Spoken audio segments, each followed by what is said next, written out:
कहानी की शुरुआत होती है लगभग रात के 3:30 बजे, जब एक हाई सिक्योरिटी वाला ट्रक लॉस एंजलिस की डोनट्स की दुकान के बाहर रुका और 2 सिक्योरिटी गार्ड दुकान के अंदर गए। एक कार और एक एसयूवी ने ट्रक का रास्ता ब्लॉक कर दिया और इनमें से कुछ गुंडे बॉडी आर्मर और गैस मास्क पहन कर उतरे। इन गुंडों के पास जबरदस्त बंदूकें भी थी। जैसे ही गार्ड्स बाहर आए, इन गुंडों ने बंदूकें गार्ड्स के ऊपर तान दी। ट्रक ड्राइवर ने तभी लॉस एंजलिस पुलिस को खबर दी कि कुछ गुंडे उन्हें घेरे हुए हैं और उनके पास बड़ी बड़ी बंदूकें हैं। एक गार्ड ने बड़ी चालाकी से अपनी बंदूक निकालने की कोशिश की, लेकिन एक गुंडे ने उस पर गोली चला दी और फिर दूसरे गुंडे ने ट्रक ड्राइवर को मार डाला। इन गुंडों ने ट्रक के दरवाजे को खोलकर एक दूसरे गार्ड को बाहर निकाला। इतनी देर में पुलिस भी वहां आ गई। दोनों तरफ से गोलीबारी शुरू हुई, लेकिन इन गुंडों की असॉल्ट राइफल्स के सामने पुलिस की नॉर्मल बंदूकें क्या ही कर पाती। 4 पुलिस वाले और एक गुंडा इस गोलीबारी में मारे गए और फिर जल्द ही गुंडे ट्रक को लेकर फरार हो गए।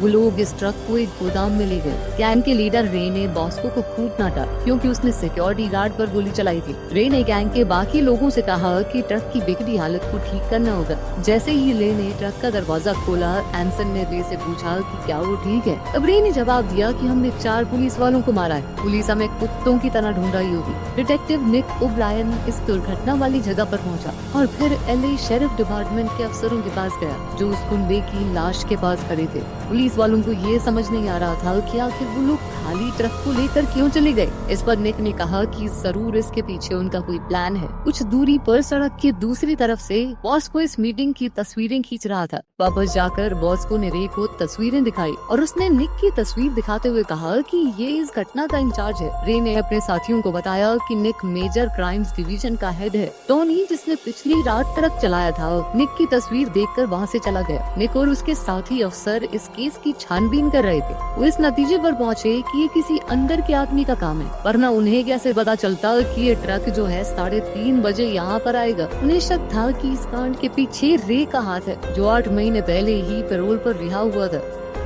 डॉनी रात को बारटेंडर का काम करता था। अभी उसने देखा कि फेडरल रिजर्व बैंक में काम करने वाला एक आदमी अपनी आईडी बार में ही भूल गया। उसने ये आईडी कैश रजिस्टर में डाल दी और मैक के पास गया, जो कि रे की गैंग का ही एक आदमी है। निक भी इसी बार में बैठा था और वो डॉनी से कुछ सवाल जवाब करने लगा। डॉनी ने कहा कि मुझे नहीं पता यहाँ कौन आता है कौन नहीं। क्रिमिनल से लेकर पुलिस वाले तक यहाँ कोई भी आ सकता है, ये बार सबके लिए है। इस पर डॉनी ने हामी भरी। जब डॉनी की इस बार में शिफ्ट खत्म हुई और वो जाने लगा, तो निक ने उसकी गाड़ी का शीशा खटखटाया और डॉनी को बेहोश कर दिया। जब डॉनी की आंख खुली तो वो एक अनजान जगह पर था। डॉनी जब बेडरूम से बाहर गया तो वहाँ निक की टीम और 4 औरतें थी। निक ने डॉनी को एक सीसीटीवी से निकाली हुई फोटो दिखाई, जिसमें वो रे से मिल रहा है। डिटेक्टिव कस ने कहा कि हमें तुम्हारा पूरा कच्चा चिट्ठा पता है। एक बार तुम गाड़ी चुरा कर भागने के लिए अरेस्ट हो चुके हो, कुछ लोगों का खून करने की कोशिश के जुर्म में भी जेल जा चुके हो, और कैलिफोर्निया में आज तक सबसे तेज गाड़ी भगाने का चालान भी तूने ही भरा है। गस ने उसे समझाया कि तुम्हारी सिर्फ एक गलती तुम्हें सालों तक जेल में वापस फेंक सकती है। डॉनी ने उन्हें समझाने की कोशिश की कि प्लीज सर, मैं सिर्फ रे से एक आधी बार मिला हूँ, उसके अलावा मैं कुछ नहीं जानता। निक ने अपनी बाजू पर बनाए टैटू डॉनी को दिखाया,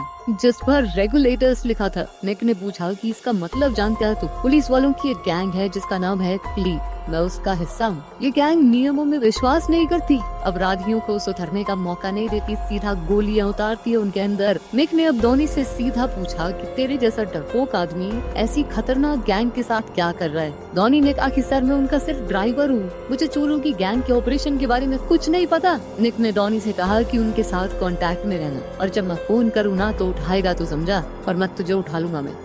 उधर उस गुंडों की गैंग ने लॉस एंजलिस के फेडरल रिजर्व बैंक पर नजर रखी हुई थी। रे ने बताया कि ये इकलौता ऐसा बैंक है जहां आज तक कभी चोरी नहीं हो पाई। रे ने बताया कि यहाँ का सिक्योरिटी सिस्टम इतना जबरदस्त है कि यहाँ पर 53 बार चोरी की कोशिश हो चुकी है, लेकिन कोई एक बार भी कामयाब नहीं हुआ, और इसीलिए रे चाहता है कि वो लोग यहाँ चोरी करें। वहाँ पुलिस डिपार्टमेंट में ऑफिसर्स को पता चला कि रे, एंसन, डॉनी और बॉस्को ये सभी रिटायर्ड मरीन कमांडो हैं। ऑफिसर्स ने पिछले 10 साल में हुई सभी चोरियों की जांच की तो पता चला कि 10 साल जब रे जेल में था तो कोई भी बड़े लेवल की चोरी नहीं हुई। निक ने सभी ऑफिसर्स को बताया कि अगर हमने रे को पकड़ लिया तो सारी अनसुलझी चोरियों का भी खुलासा हो जाएगा। रे और उसकी गैंग अब वापस उसी गोदाम में गए। रे अपनी गैंग को फेडरल बैंक का पूरे दिन का रूटीन समझाने लगा। रे ने बताया कि ये बैंक रोज काम न आने वाले या फटे पुराने बिल्स को अपने डेटाबेस से हटाता है। 4 या 5 बजे के बीच में नोटों को छोटे छोटे टुकड़ों में काट दिया जाता है और ये कचरा एक वेस्ट मैनेजमेंट कंपनी उठाती है। उसने बताया कि अकेले $100 के नोट की गिनती करने वाले कमरे में कम से कम $30 मिलियन रोजाना आते हैं। रे ने प्लान बनाया कि उन्हें वहां पहुंचना होगा नोटों के कटने से पहले। इस तरह उनके पास कम से कम $30 मिलियन होंगे जो किसी के भी नहीं है। किसी इंसान से चोरी भी नहीं कर रहे हैं हम। डॉनी ने अब एक चाइनीज फूड डिलीवरी कंपनी में काम करना शुरू कर दिया जहाँ से बैंक में काम करने वाले एम्प्लॉयज रोज ऑर्डर करते थे। डॉनी बैंक में खाना डिलीवर करने 2 बैग्स लेकर अंदर गया। सिक्योरिटी ने डॉनी को अंदर एंटर होने के लिए कार्ड दिया। इसे लेकर वो अंदर पहुंच गया। डॉनी ने एक बैग तो कैफेटेरिया में बैठी हुई औरतों को डिलीवर किया और दूसरा बैग लेकर वॉशरूम में घुस गया। वो बैग उसने ऊपर वेंटिलेटर होल में छुपा दिया। उसी दिन रात को रे और उसके साथी रेस्टोरेंट में खाना खा रहे थे। तभी अचानक पुलिस वाले वहाँ आ गए। निक रे की टेबल की तरफ बढ़ा और डॉनी से बात की, ये दिखाते हुए कि डॉनी तो उसे जिम में मिला है। वापस गोदाम में जाकर रे को डॉनी पर शक हुआ कि कहीं वो पुलिस वाला तो नहीं है। डॉनी ने मना कर दिया लेकिन रे ने गन तान कर दोबारा पूछा कि वो निक को कैसे जानता है। डॉनी ने सच सच बता दिया कि निक ने उसे पकड़ लिया था और वो जानता है तुम सबके बारे में। इसके बाद डॉनी कभी उससे नहीं मिला। रे ने उसका भरोसा कर लिया और उसने डॉनी को निक तक एक बात पहुँचाने के लिए कहा कि चोरी इस फ्राइडे को होने वाली है। डॉनी निक से एक सूट की दुकान में मिला और निक ने पूछा कि तुम लोग रेस्टोरेंट में क्या कर रहे थे, और डॉनी ने बात को बदलते हुए कहा कि चोरी इस फ्राइडे को होने वाली है लेकिन उसे ये नहीं पता कहाँ पर। अब निक उस क्लब में पहुंचा जहां रे की गर्लफ्रेंड काम करती है और शो देखने लगा। रे की गर्लफ्रेंड स्टेज से उतरकर निक के पास आई और उसके कान में कुछ कहा, जिसके बाद वो दोनों उस लड़की के घर पहुंच गए। अगली सुबह जब रे वहां आया उसकी गर्लफ्रेंड लिविंग रूम से भागी और अंदर से निक शर्टलेस बाहर आया। वो दोनों एक दूसरे को घूर रहे थे और फिर दोनों की ही नजर टेबल पर रखी बंदूक पर पड़ी। निक ने रे को आंखों से बंदूक उठाने का इशारा किया लेकिन रे उसके जाल में नहीं फंसा, बल्कि वो निक के सामने से गुजरकर बेडरूम में गया और दरवाजा बंद कर लिया। इसके बाद निक ने अपनी गाड़ी में पहुंचकर अपने साथी को फोन किया और चोरी की अगली लोकेशन का पता बताया जो उसे रे की गर्लफ्रेंड से पता चली थी। बाद में रे की गर्लफ्रेंड ने उसे बताया कि तुमने जो कहा था मैंने कर दिया। अब चोरी का दिन आ गया और पुलिस वाले बैंक पर नजर रखे हुए थे। तभी एक वैन पार्किंग में आकर रुकी। रे और उसकी gang bullet proof jacket, mask और असॉल्ट राइफल्स लेकर पहुंचे। उन्होंने बैंक में घुसते ही सिक्योरिटी कैमरा पर गोली दाग दी और सभी को नीचे बैठने का ऑर्डर दिया।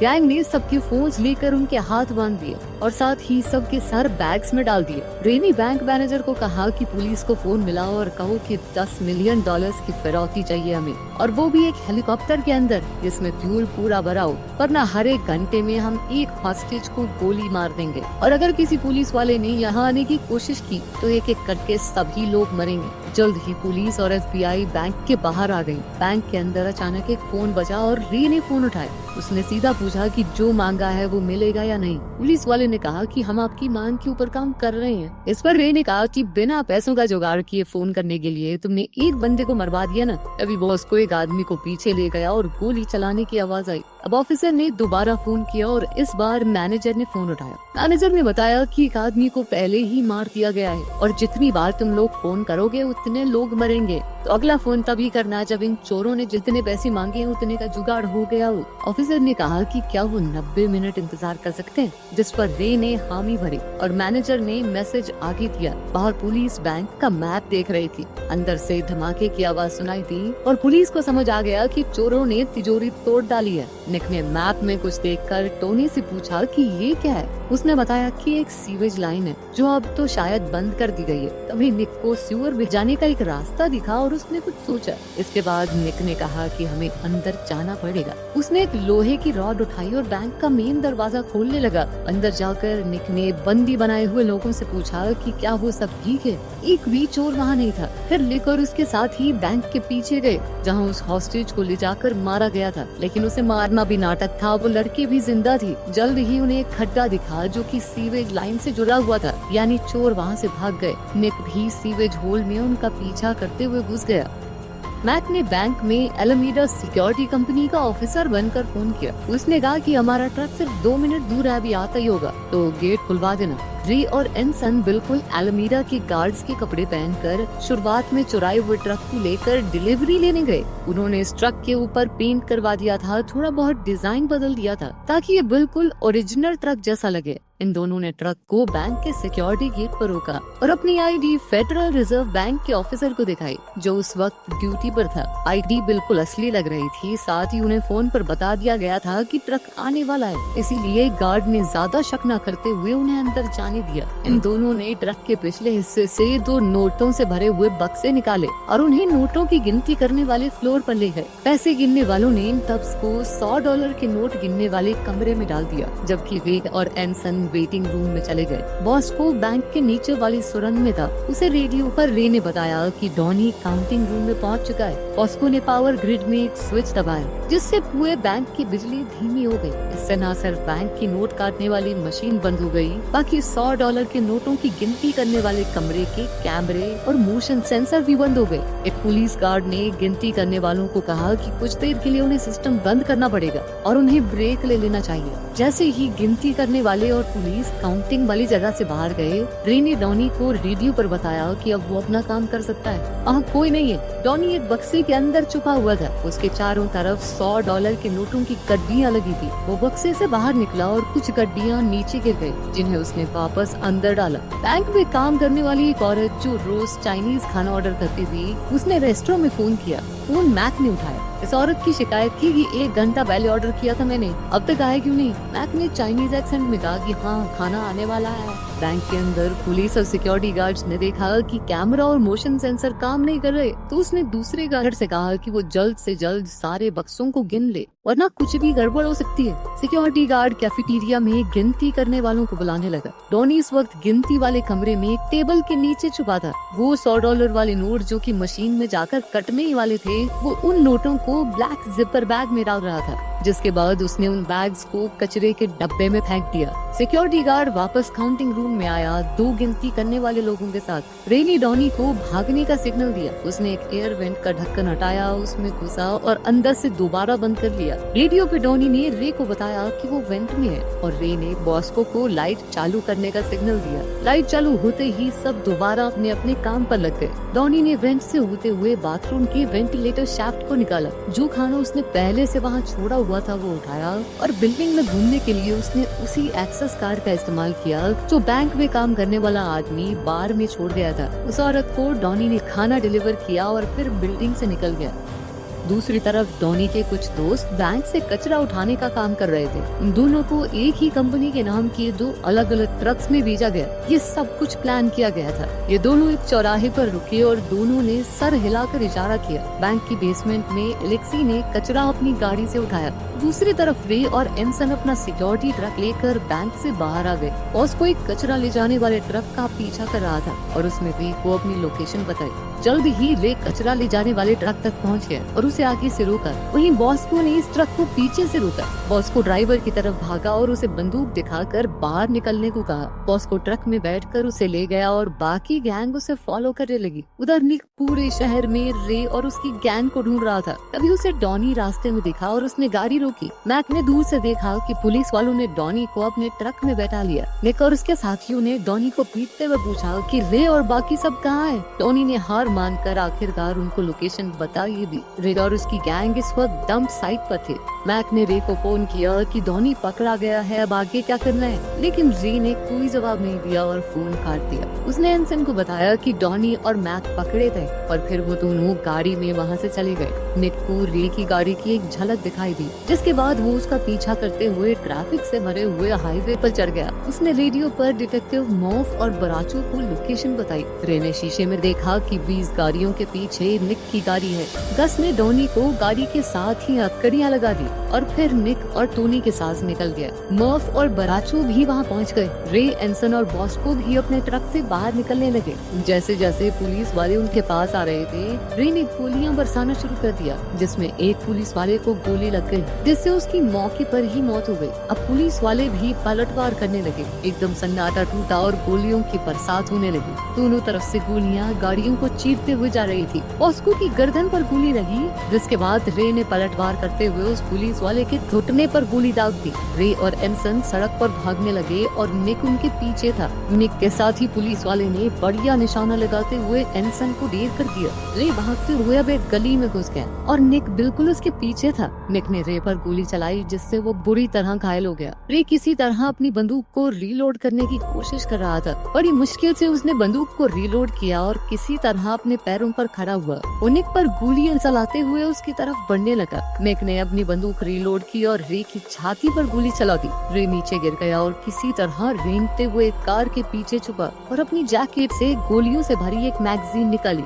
उसकी गोलियां खत्म हो चुकी थी, लेकिन फिर भी वो अपने पैरों पर खड़ा हुआ और अपनी खाली बंदूक निक की तरफ तान दी। निक ने ना चाहते हुए भी खुद को बचाने के लिए रे पर गोली चला दी। उसे ये थोड़ी पता था कि रे के पास गोलियां नहीं है। जब निक वापस अपनी गाड़ी के पास गया तो डॉनी वहाँ से भाग चुका था। निक और गस ने रे की गाड़ी से काले बैग्स निकाले और देखा कि उनमें तो नोटों के टुकड़े थे, पूरे नोट नहीं। निक उस बार में गया जहाँ डॉनी काम करता था और उसका पता पूछा। मालिक ने बताया कि डॉनी तो 2 दिन पहले नौकरी छोड़ गया। वो बार में बैठा ही था कि तभी वहाँ बैंक के 2 एम्प्लॉइज आए, जिनके गले में बैंक की एक्सेस कार्ड थे। उसने दीवार पर लगी फुटबॉल टीम की तस्वीर को ध्यान से देखा। इसमें डॉनी अपने कुछ दोस्तों के साथ बैठा था। निक जैसे ही बार से बाहर निकला तो उसे बैंक दिखा। वो समझ गया कि इस पूरी गेम का मास्टरमाइंड सिर्फ डॉनी था। आखिर में हमने देखा कि डॉनी लंदन के एक बार में बारटेंडर का काम कर रहा था। उसके वो दोस्त जिन्होंने कूड़े वाला बन के पूरी गेम घुमाई थी, वो भी उसके साथ ही बैठे थे। टॉनी ने पहले ही रे और उसकी गैंग को धोखा देने का प्लान बना रखा था। इसी वजह से उसके दोस्त 2 बिल्कुल एक जैसे दिखने वाले कूड़े के ट्रक्स घुमा रहे थे। एक जिसमें कटे हुए नोटों का